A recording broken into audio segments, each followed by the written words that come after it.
Olá, muito boa tarde. Hoje é quinta-feira, final de semana está quase chegando e eu estou aqui mais uma vez pedindo licença à senhora, ao senhor, para entrar na sua casa, porque está começando o programa Com Brasil Nordeste de hoje. Eu gostaria muito de receber um WhatsApp aí da sua cidade.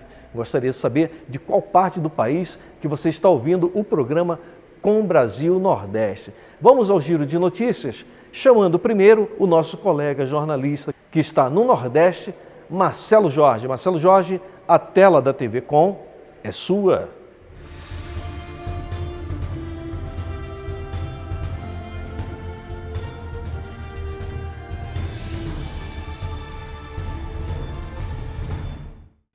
Olá, Sandro de Moura, toda a equipe da Brasil Nordeste e telespectadores da TV Com Brasil. Olha, com a flexibilização, a abertura de alguns comércios no Nordeste, alguns templos religiosos também passaram a ter permissão para funcionar, com um público de 30%. Mas, ao contrário do que se pensava, nem todos os fiéis resolveram assistir às missas e cultos presencialmente. Alguns decidiram continuar assistindo em casa através das transmissões online, já que muitas dessas igrejas começaram a transmitir e, de qualquer forma, dá uma certa comodidade para que o cristão possa acompanhar a sua missa, o seu culto em casa ou onde estiver via internet. Mas, mesmo assim, se espera que, com o arrefecimento dessa pandemia, com a redução aí e a liberação maior da população nas ruas, os templos voltem a ter o seu público, os seus fiéis, assistindo missas e cultos presencialmente em todo o Nordeste. Boa tarde, Sandro de Moura. Vamos ao giro de notícias do Rio de Janeiro.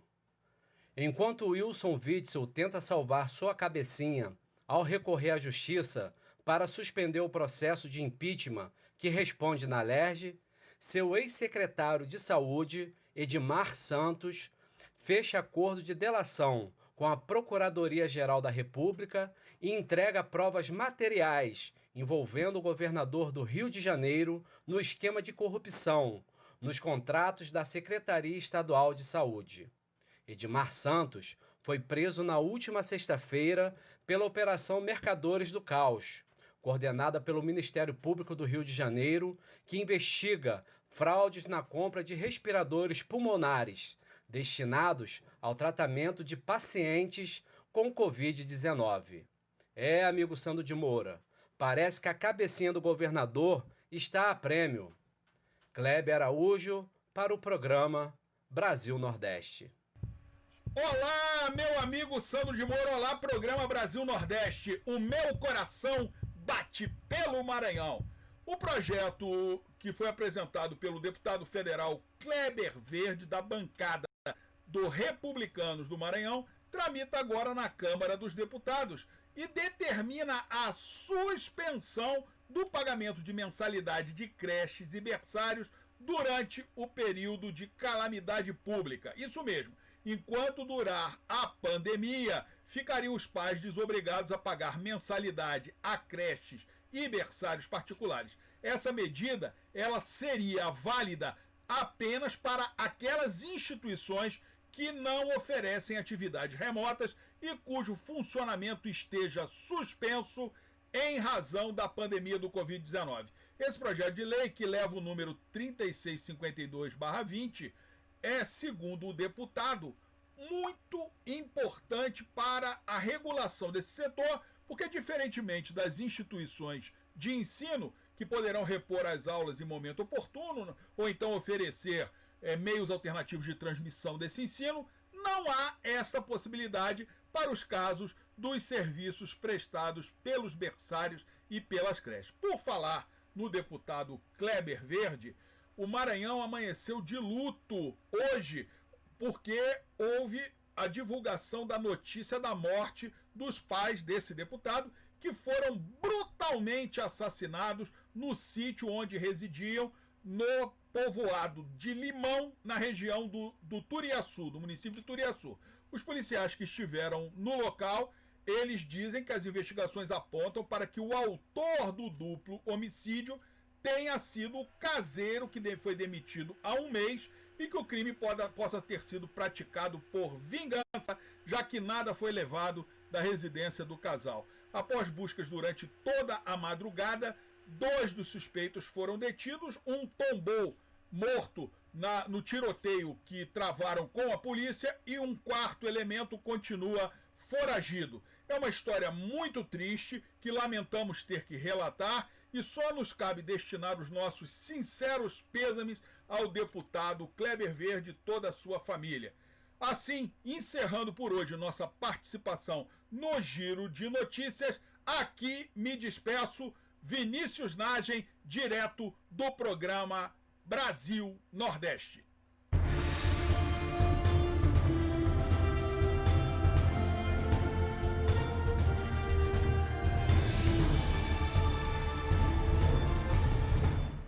Daqui a pouco vamos anunciar cidades que estão aniversariando. Quem sabe a sua cidade está nesta relação. Daqui a pouquinho nós vamos a um breve intervalo e o programa Com Brasil Nordeste volta já já.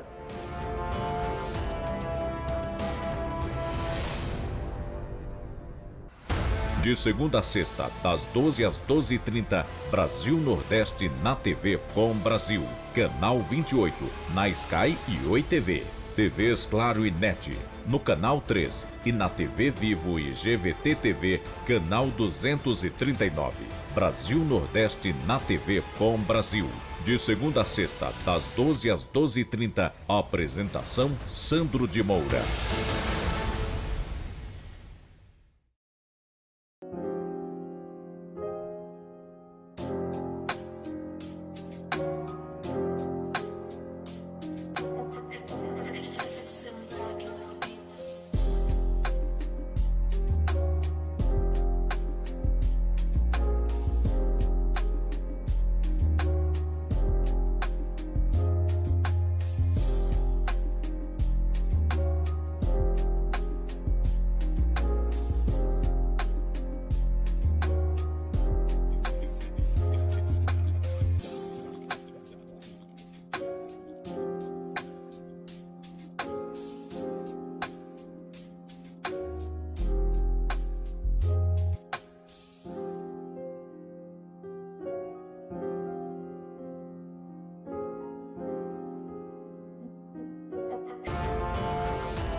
Estamos de volta com o programa Com Brasil Nordeste. Vamos anunciar nesta quinta-feira, dia 16, cidades que estão fazendo aniversário. Na Bahia, a cidade de Brejolândia está aniversariando. No Rio Grande do Norte, Caiçara do Norte. E no Maranhão, Imperatriz. Parabéns a todas essas cidades que estão fazendo aniversário no dia de hoje. No programa de hoje, uma entrevista muito especial com a deputada bolsonarista Aline Sleut, do PSL do Paraná. A deputada faz uma defesa intransigente do governo Jair Bolsonaro. Vamos então acompanhar a entrevista com a deputada Aline. Olá, seja bem-vindo, seja bem-vinda. Obrigado mais uma vez por prestigiar a TV Com Brasil. Hoje o nosso papo é com a deputada federal do PSL do Paraná, a deputada Aline Sleut, que gentilmente cedeu parte aí do seu tempo para conversar com a gente. Boa tarde, deputada. Boa tarde, é um prazer estar aqui com vocês. Estamos aqui num grande trabalho, muito ativo sempre, mas sempre dá tempo de parar e conversar com os amigos, levar informação aí para o povo brasileiro. Muito bom. Tenho aqui também na mesa o nosso colega jornalista Eduardo Negrão, que está em São Paulo. Eduardo, boa tarde. Boa tarde, Sandro. Boa tarde, deputada. Um prazer recebê-la, uma legítima representante da colônia holandesa aqui no Brasil. Deputada, eu vou começar dando a oportunidade da senhora falar como que está sendo o seu trabalho. A senhora que primeiro mandato no Congresso, né? Como que está sendo a sua atuação aí nesse período de pandemia? Eduardo, Sandro, então é um prazer, como eu falei, estar aqui com vocês e mais ainda de falar um pouco do trabalho. Desde o momento que nós iniciamos os trabalhos remotos em forma de votação aqui na Câmara, eu não parei de trabalhar. Eu continuo vindo todas as semanas, eu trabalho efetivamente no meu gabinete e aqui pela organização da vice-liderança, eu que sou vice-líder do governo aqui na Câmara. somos em 13 vice-líderes e mais nosso grande líder, Vitor Hugo, Major Vitor Hugo, e a responsabilidade é dobrada. Porque como nós estamos nesse momento de pandemia, nós temos muito trabalho, muitos projetos, são centenas de projetos, tanto nessa área da pandemia, do coronavírus, como também as pautas que nós já estávamos discutindo, trabalhando antes da pandemia. Então, para vocês terem uma ideia, tem dias que nós começamos as nossas votações 11 da manhã e nós saímos daqui meia-noite, 1h, 2 da manhã. Às vezes até eu fico assim meio chateada quando eu vejo algumas matérias dizendo assim: votaram na madrugada, na sordina da noite e tal. Na verdade, a gente votou de madrugada porque nós estávamos trabalhando até de madrugada. E aqui está muito intenso. Na verdade, sempre foi intenso, mas nesse momento de pandemia, das ações do governo, porque acredito nesse governo, eu confio nesse presidente, eu confio nos seus ministérios e vou lutar até o final para nós melhorarmos esse Brasil. Eduardo Negrão. A deputada citou o Aliança, né, que é um grande esforço aqui em São Paulo também. Estamos envolvidos nesse processo. Como é que a senhora vê? A gente entrevistou recentemente o presidente nacional do PPB, e ele procurou o presidente, falou: presidente, para com isso, vamos simplesmente filiar os seus deputados e o próprio presidente, eu libero os diretórios. Como que a senhora vê as perspectivas do Aliança, pelo menos aí no Paraná? Nós ouvimos aí os noticiários nos últimos dias que falavam até sobre a impossibilidade de finalizarmos o processo do Aliança pelo Brasil, falando que tem muitas dificuldades, que a gente não conseguiria arrecadar as assinaturas de apoio necessárias, mas isso não é fato. Faltam pouquíssimas assinaturas, o povo brasileiro se uniu, veio forte nesse apoiamento. Infelizmente, nós tivemos aí uma perda de 30% a 40% das fichas, no sentido que as pessoas que já estavam filiadas a algum partido esqueciam ou não sabiam que precisam se desfiliar para poder apoiar a formação de um novo partido. Ao povo brasileiro conservador de direita, que quer realmente um espaço, um partido que o represente, que quem ainda não fez a ficha de apoiamento, preencha a sua ficha, encaminhe para nós, e que logo depois desse momento aí ruim que estamos vivendo da pandemia, sem dúvida alguma conseguiremos colocar o partido para funcionar.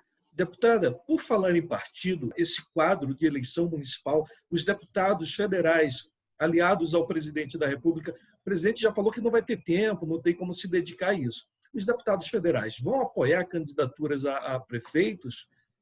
No seu caso, a senhora vai apoiar? No meu caso, não sei como os outros vão adotar, mas no meu caso, Paraná tem 399 municípios. Eu estou lançando candidatos a prefeito, vice-prefeito ou chapas de vereadores em 104 municípios. Esses 104 municípios, nós tivemos que adotar, né, alguma sigla, né, parceira de algum amigo, de alguém que nos disponibilizou, para que os nossos candidatos pudessem, né, se filiar e concorrer. Você não tem como botar sua candidatura avulsa e falar: não, eu sou o João, acabou, eu sou o João, sou candidato e votem em mim. Você tem que estar afiliado. Você está acompanhando a entrevista com a deputada bolsonarista Aline Sleut, do PSL do Paraná. Brasil Nordeste volta já já.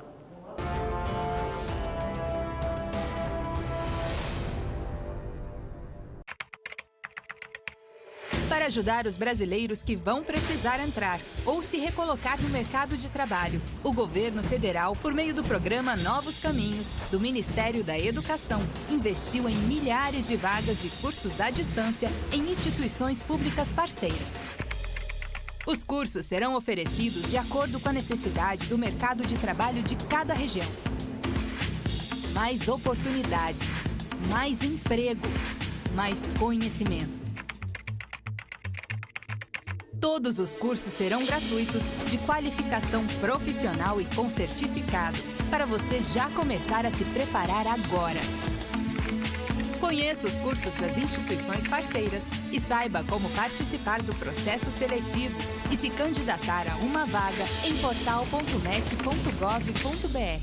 Ministério da Educação, Governo Federal, Pátria Amada Brasil. De segunda a sexta, das 12 às 12h30, Brasil Nordeste na TV Com Brasil. Canal 28, na Sky e Oi TV. TVs Claro e NET, no Canal 3 e na TV Vivo e GVT TV, Canal 239. Brasil Nordeste na TV Com Brasil. De segunda a sexta, das 12 às 12h30, apresentação Sandro de Moura.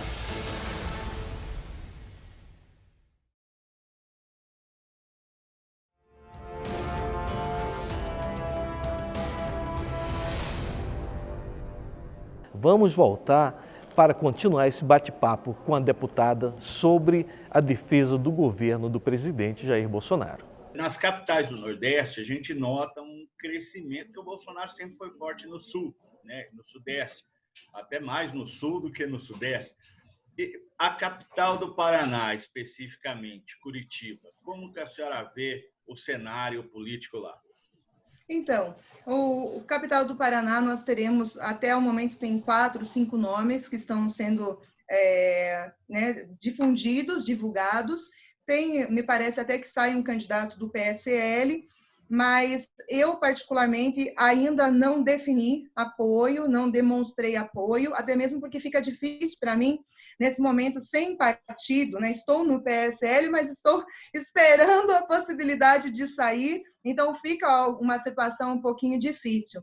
Mas tenho algumas reuniões para fazer, em especial com muitos vereadores que estão em outras siglas e que querem o meu apoio, né, para suas candidaturas e que desejam, no futuro, vir também para o partido. Como eu estou muito atarefada aqui em Brasília, por conta de todo esse trabalho remoto e por conta também dos trabalhos da vice-liderança, eu acabo não conseguindo fazer todas as reuniões que eu preciso lá no Estado. Mas, nesse próximo, agora final de mês, esses últimos 15 dias, eu pretendo alinhar ainda, principalmente na capital e alguns municípios maiores, né, do Estado, tentar ainda alinhar os casos que a gente não tenha prefeito e vereador lançado pelos nossos grupos, que nós possamos, ao menos, apoiar e ajudar, colaborando, assim, indiretamente nas eleições. Deputada, eu quero voltar um pouco aqui para as ações do governo federal. Nesse período de pandemia, a gente tem acompanhado que o governo federal tem aberto aí os cofres, né, para liberar muito recurso. E as pessoas às vezes me questionam, né, me cobram, falam: nossa, o que o governo está fazendo para ajudar o povo? Aonde que está o dinheiro do governo federal? O dinheiro do governo federal está lá, nos estados e nos municípios. Agora, cabe aos governadores e prefeitos fazerem boas compras, excelentes licitações, com transparência, com preços justos, cuidando do recurso público e atendendo às necessidades que realmente a população precisa. Então, nós temos aí ministérios que já liberaram mais de 20 bilhões, 30 bilhões para um estado, para outro estado. Nós temos políticas públicas que, somando cidadania, saúde, infraestrutura, toda a estrutura do governo federal, já passa, segundo o Ministério da Economia, de 1 trilhão e 200 bilhões de investimentos para o Brasil. Então, é muito dinheiro. A gente realmente não vê falta de recurso. O que nós vemos, às vezes, é a falta de responsabilidade no recurso público. Então, eu observei esses dias atrás algumas ações, inclusive da PF, do Ministério Público, no Pará, Rio de Janeiro, Amazonas, teve muitos estados aí que tiveram visitas nas suas secretarias e em alguns políticos, inclusive com muitas prisões, devido às denúncias de irregularidades de licitação e compras também, né, com preços que não são nada justos, todos superfaturados. E aqui na Câmara, nós também estamos adotando uma medida, montando uma CPI, que também vai averiguar essas denúncias, porque, infelizmente, estão acontecendo em quase todo o país. Então, como eu falei, é nossa responsabilidade fiscalizar essas ações. E a gente vê um esforço gigante do governo federal, sangrando, tirando de todos os lugares que pode tirar, secando fundos, de todas as áreas para conseguir recuperar principalmente a estrutura de saúde dos estados e dos municípios, porque por muitos anos o desgoverno que esteve governando o nosso país falava-se e não faziam praticamente nada. Nossos hospitais sem UTIs, sem infraestrutura, sem respiradores. Agora, quando aconteceu a pandemia, todo mundo ficou desesperado, porque nas UTIs não tem respirador, não tem ventilador, não tem uma estrutura. E aí todas essas medidas de lockdown, de isolamento, estão tentando apaziguar e resolver, acalmar as curvas na área da saúde e destruindo a área da economia do nosso país. E esquecendo que não existe vida e saúde sem economia, porque a economia gera emprego, a economia gera qualidade de vida, gera harmonia no lar, gera alimento para os filhos, gera remédio, estrutura, enfim, tudo que a família depende para ter uma vida melhor. Então, me preocupa muito esse momento. Nós temos pedido muito aos governadores e aos prefeitos que repensem nos seus planejamentos e nos seus decretos, mas, infelizmente, por uma decisão do Ministério Público e uma decisão de um ministro, especialmente, ficou a cargo do Estado e dos municípios definirem seus decretos, se volta a funcionar, se não volta, se faz isolamento, se não faz. E aí tem os excessos. Aqueles municípios que não têm nenhum caso de coronavírus, nenhum, está lá fechado, as portas há 90 dias. E já vai acabar acontecendo um problema tão grave quanto o da saúde, porque se a pessoa perdeu o emprego, ela não está conseguindo mais saldar suas dívidas, não consegue pagar os seus comprometimentos, sua família começa a cobrar. Daqui a pouco nós teremos tantas mortes de violência, suicídio, depressão, outros problemas de saúde. Já vimos um aumento gigante de violência doméstica, tudo consequência dessa desestruturação, dessa desorganização governamental. Deputada, eu gostaria que a senhora falasse sobre movimentos democráticos que estão sendo taxados de antidemocráticos. Nós acompanhamos aqui parlamentares tendo a sua privacidade invadida. A senhora mesmo foi vítima disso? Para mim, foi assim um susto. Eu estava numa reunião com o ministro Tarcísio, e daqui a pouco meu telefone toca um número diferente que eu não tinha, e era um da Rede Globo e um do CNN querendo fazer uma entrevista porque eu estava dentro do inquérito 4828, porque eu estava apoiando manifestações antidemocráticas. Falei, olha, eu estou em reunião depois que terminar de conversa. Fiquei pensando, mas acho que ligaram para a pessoa errada. Terminei a reunião, chamei a minha assessoria e falei, escuta, vocês estão sabendo de alguma coisa? Porque eu não estou sabendo do que estão falando. Deputada, não acredito que acabou de passar na CNN que a senhora está sendo investigada porque a senhora é a maior patrocinadora de manifestos antidemocráticos. Eu falei, minha nossa, primeiro que eu jamais participaria. Desculpa, jamais eu participaria, né, maior patrocinadora. A maior patrocinadora. Quanto que a senhora investiu nesse negócio, deputada? Eles dizem que eu patrocinei R$10 mil. Eles dizem. Então, mas eu vou contar para você, eu não investi nada. Primeiro porque eu não participo de manifesto antidemocrático. Segundo, eu fui eleita democraticamente, presidente também democraticamente. Terceiro, fiz parte de alguns manifestos aqui em Brasília, com a minha camiseta verde e amarela, minha camiseta do Bolsonaro, minha bandeira do Brasil, e como meu direito de cidadã, não é nem como meu direito parlamentar. Eu sou vice-líder do governo, eu poderia estar lá lutando pelo governo, mas eu estava lá como cidadã, lutando pelo presidente da República que nós elegemos com 57 milhões de votos. E aí, o que aconteceu? Quando eu recebi esse processo, eu levei quase 10 dias para ter o direito de vê-lo, porque ele é só presencial. Aí meus advogados lutaram, conseguiram o bendito do processo. Depois eu descobri lá que em dezenas e dezenas de páginas, eu estou lá citada em 2 linhas, de acordo com o jornaleco que eles recortaram lá, dizendo que eu fui uma das patrocinadoras dos movimentos antidemocráticos. Por quê? Porque eles estão investigando uma certa empresa, que é do Serginho, que é publicitário do Aliança pelo Brasil, E eu contratei um mês de serviço desta empresa no meu gabinete para fazer a minha mídia, a minha divulgação, o meu trabalho, que é justo, legal, constitucional, regimental, não tem nada de ilícito. Eu tenho a nota, eu tenho o contrato, eu tenho a comprovação, eu tenho o planejamento, o que foi postado, como foi postado. Inclusive, eu tenho o grupo do WhatsApp, daquele grupo de mídia, eu brigando com eles. Muda essa foto, escreve aqui, não gostei disso, não posta aquilo. Está tudo ali, comprovado que a empresa prestou o serviço para mim. Ora, como que a justiça, ou o ministro, ou enfim, todo esse enredo me coloca nessa situação? É mais ou menos quando você vai numa pescaria, joga uma rede gigante e fala, vamos ver o que vem. Aí ele quer pegar o peixe X. Aí vem 500 peixes diferentes. Aí ele joga depois na lagoa de volta. Eu acho que é mais ou menos isso que estão fazendo. Joga na lagoa, vê se pega alguma coisa. Se não pegar, azar, denigrimos a imagem, machucamos, ferimos, colocamos a pessoa num desconforto, ela gastou um monte para se defender de algo que ela não deve, que é o meu caso. Então, eu me sinto muito triste, desconfortável, porque nós vivemos num país democrático, nós temos direito de falar o que pensamos. Sempre falei nas minhas lives, nas minhas publicações, o que eu penso sobre algumas votações do STF, nunca agi de forma ilícita, irregular, nunca desmoralizei a instituição STF, Congresso e Senado, respeito as instituições, mas eu tenho o direito de falar o que eu penso, e às vezes eu falo sobre alguma votação, sobre alguma decisão que está prejudicando o nosso Brasil.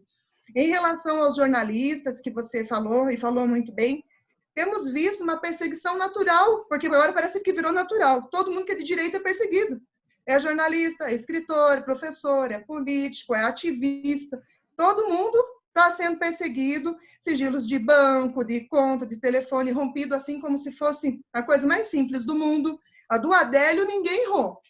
A do Adélio ninguém fica sabendo. Mas a minha, que não devo nada, está ali já há tanto tempo sendo investigado. Então, eu quero dizer assim ao povo brasileiro que não perca a fé, está tramitando aqui na Câmara o projeto de fake news. Nós, se Deus quiser, vamos derrubar aqui na Câmara, porque nós não podemos achar normal uma lei da mordaça impossibilitando que as pessoas tenham direito de falar e pensar. Então, isso nós estaríamos quase montando uma ditadura escondida. E eu sou totalmente contrária a essa situação. Tenho certeza que o governo também será, porque nós não podemos admitir, censurar e limitar o direito do cidadão brasileiro. Então, a minha visão em relação a tudo isso, que é um grande absurdo, e eu espero, porque eu ainda confio muito na justiça, eu ainda espero que a justiça faça justiça, porque nós precisamos que realmente ela faça a lei ser cumprida, e que cidadãos de bem, que não devem nada, parem de ser envergonhados, parem de ser expostos, parem de ser ridicularizados e perseguidos, simplesmente por concordarem com o governo, com a direita, com o conservadorismo e com tudo isso que nós lutamos para conquistar e eleger. Antes de fazer um agradecimento final aqui à deputada, eu quero aproveitar essa presença forte da deputada Aline para dizer o seguinte, sobre o que ela pontuou a respeito de muito dinheiro colocado nos estados e municípios. Durante algum tempo, eu trabalhei com dependente químico. Por mais que o pai libere dinheiro, enquanto o filho for viciado, não resolve. Enquanto gestores nesse país afora não forem libertos do vício de desviar dinheiro, de malversação de recurso público, de botar no bolso mesmo, não tem pai que aguente, não tem governo federal que consiga liberar dinheiro, tem que estancar o vício. Deputada Aline, eu quero muito agradecer a sua disponibilidade. Oxalá que outros deputados da base do governo atendam TV como a nossa, TV Com, porque, por mais que se reclama também de outras TVs aí, mas quando essas TVs chamam, eles vão lá. E às vezes a gente fica aqui implorando para atender o ministro para falar daquilo que o governo está fazendo. E a assessoria não atende. Então, agradecendo a sua assessoria, através da Patrícia, que falou com a gente, mas todos os seus assessores, e a senhora em especial por ter atendido o programa da TV Com Brasil. Contem comigo, quando precisarem de informações do governo, eu estou disponível. Eu, como vice-líder do governo, acompanho todas as pautas de votação, faço uma divulgação muito grande nas minhas redes também, porque falar mal é bem fácil e corre rápido. E falar bem são poucos, e parece que é a conta-gotas.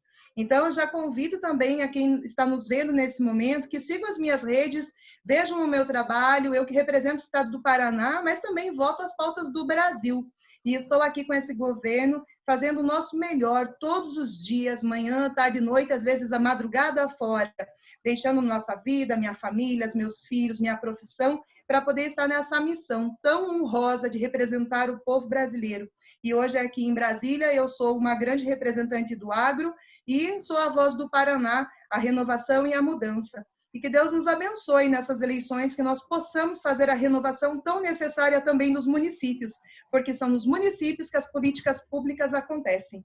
Então, que haja essa mudança lá, para que logo nós também vejamos essas mudanças nas demais instâncias. Agradeço mais uma vez essa disponibilidade e me coloco sempre à disposição de vocês. Obrigado, deputada. Eduardo Negrão, muito obrigado aí pela tua colaboração e até a próxima. Obrigado. Quero Obrigada. deixar uma especial para a deputada. Certamente, com o brilhante trabalho que ela está fazendo, ela terá mais uma vez o reconhecimento da população do estado do Paraná. Deputada, Deus abençoe a senhora também. Muito obrigado. Obrigada. E até a próxima. Obrigada. Valeu. Tchau, tchau. Tchau, tchau. Mais uma vez, obrigado pelo carinho da sua audiência. Quero convidar você para que amanhã esteja conosco aqui, mais uma vez, na tela da Com Brasil. Porque tudo que é bom com o Brasil fica ainda melhor. Até a próxima.